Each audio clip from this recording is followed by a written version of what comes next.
Yesterday in my long video venting all my thoughts, good and bad, about Battlefront, and just before anybody crucifies me, okay, for not being like happy clapping about the game, I already have said that I feel the main game will be worth picking up at release, and some good fun for what you are paying. However, that doesn't mean that I don't have any issues I want to speak about. One of these I touched on was that of Season Passes, Premium DLC Pack, whatever you want to call it. I just want to say as well though, that Season Passes is an issue I have with them generally, not just specifically to Battlefront. And it's an opinion that I have changed to, because previously I thought like Premium and all this kind of stuff was actually fine. But now, after recent titles, we have seen why it simply doesn't work and is not a good thing. I will explain that in the video. I wanted to speak out about this again today, because I know many people didn't watch yesterday's video because it was such a long one, and this is an important issue to talk about. I saw that Forbes also today have made a short article about this, taking the stance that $50 was too much for a multiplayer only season pass. I don't agree with that, but I do disagree with season passes. Star Wars Battlefront Season Pass will give you access to 4 DLC packs throughout the next year. These will include maps, gears, guns, and all the usual gubbins. The price for this Season Pass is $50.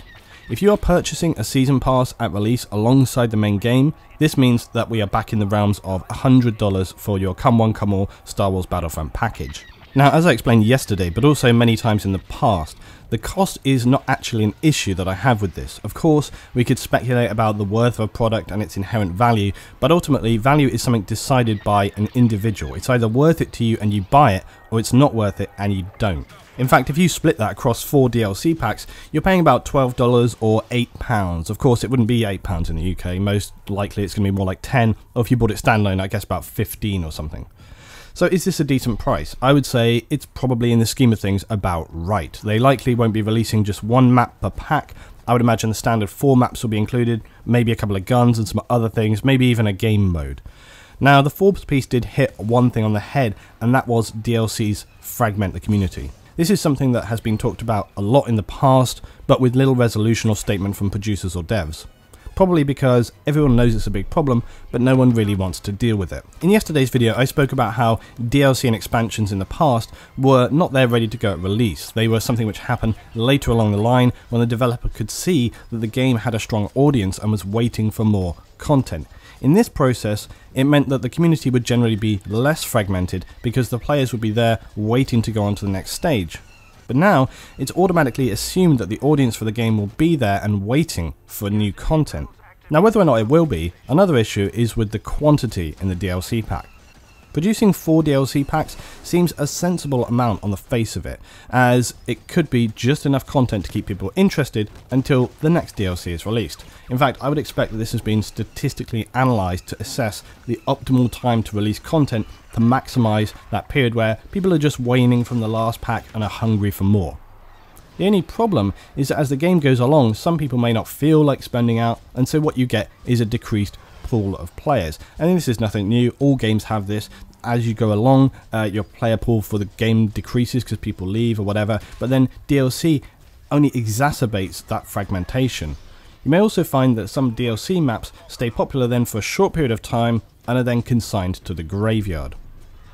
Player-owned servers will not be a thing with Star Wars Battlefront, and so this means that the devs will be dictating what map rotations and so on are available to play, and the conditions for them. So this means if we get a DLC pack containing a couple of maps that aren't especially popular, will we end up being forced to have those in a map rotation? It seems so.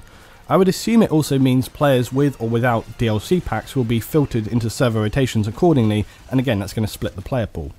Anyway, all of these things are not even the main issue. The biggest problem of all that I have with the whole Season Pass deal, even Premium, is that you simply do not know if it's going to be something that's worth the money at release. Why?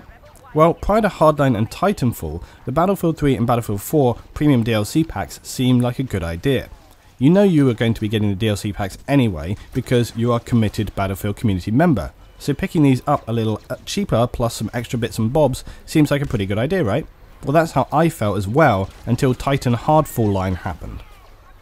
Now, Hardline still has a reasonable community on the consoles, not massive, but reasonable. On PC, however, it really died pretty hard. This has meant that anyone who purchased Premium at release has now been left with content which is essentially useless to them, because trying to find matches for that content is near to impossible. This is something that other producers have mentioned as well, but, you know, not forgetting that's even if you wanted to play it.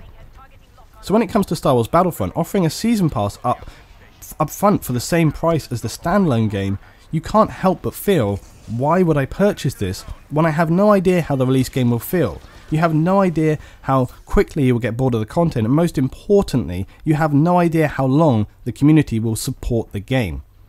As I said, in days gone by, in yesteryear of games, when I was a lad walking up that hill with bread in my bicycle, only UK people are going to get that reference, games used to release content generally when the community appetite was ready for it, and when it was known that there was an audience to carry it.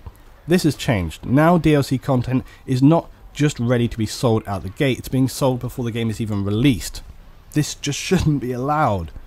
In my opinion, season passes and DLC shouldn't even be available to purchase until at least 1 month into the game, so people can have a chance to really get a look at the game and judge how quick that player drop off is. I mean, surely for the respect of the players even, you know, they want to say like, look, get a look at the game, if you like it, then come on board for the whole ride, you know? Otherwise, you could be simply throwing good money after bad, and the cherry on the cake with this is that they then try and incentivize the player with extra free content, and anyone getting the season pass gets access to that content 2 weeks early. That is a huge incentive to purchase it. It's essentially the golden carrot and stick method, and it's really terrible. Offering something like a season pass up for purchase pre-release is bad enough, but knowing what we know now, compared to the release of games like Battlefield 3 and 4, it seems almost a slap in the face to people to essentially be baiting them into making a purchase they have no idea if they'll be able to play in 6 months' time. I actually find it hard to believe that after both Titanfall and Hardline, EA are continuing this practice of pre-selling content that no one can even tell you if the player base will be there to support it. That's my opinion on the matter of season passes and pre-selling them. It's something I feel really strongly about. Tell me yours in the comments below. This is Luton.